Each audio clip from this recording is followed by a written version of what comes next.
Hey, it's Mike Gross, and this is Nittany Next for week 3 of Penn State's season. The Nittany Lions host Temple at noon on Saturday at Beaver Stadium.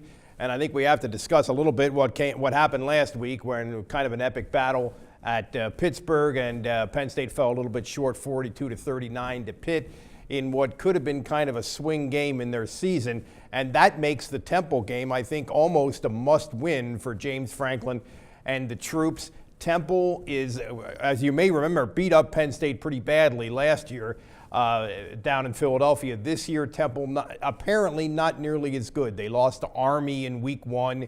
They handled Stony Brook, which is an FCS, not much of an opponent last week, but weren't all that impressive doing it. They're really struggling offensively, so they may not be the right opponent to really test Penn State's defense, which is beat up and struggling right now. Gave up more than 300 yards on the ground last week to Pitt.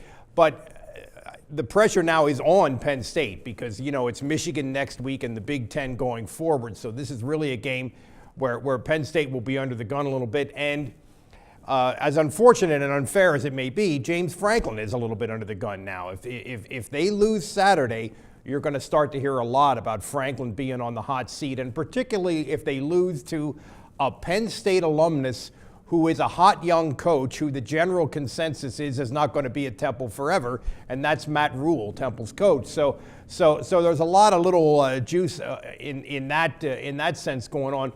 Also, another thing that's sort of extracurricular that's going to be part of the story on Saturday is that Joe Paterno is going to be honored in some way with some sort of activities at the game, commemorating the 50th anniversary of his first game as Penn State's head coach. And also, the Penn State football lettermen have organized an event. Over 500 of them are going to be in town to kind of celebrate the memory of Joe Paterno and playing for Joe. So that's going to be something that the national media is going to run and go with a little bit. So it might be, as weird as it sounds, in September against Temple, it might be a little bit of a tense situation in Happy Valley this weekend. Whatever happens, you can get our coverage of it on LancasterOnLive.com, Facebook, and Twitter.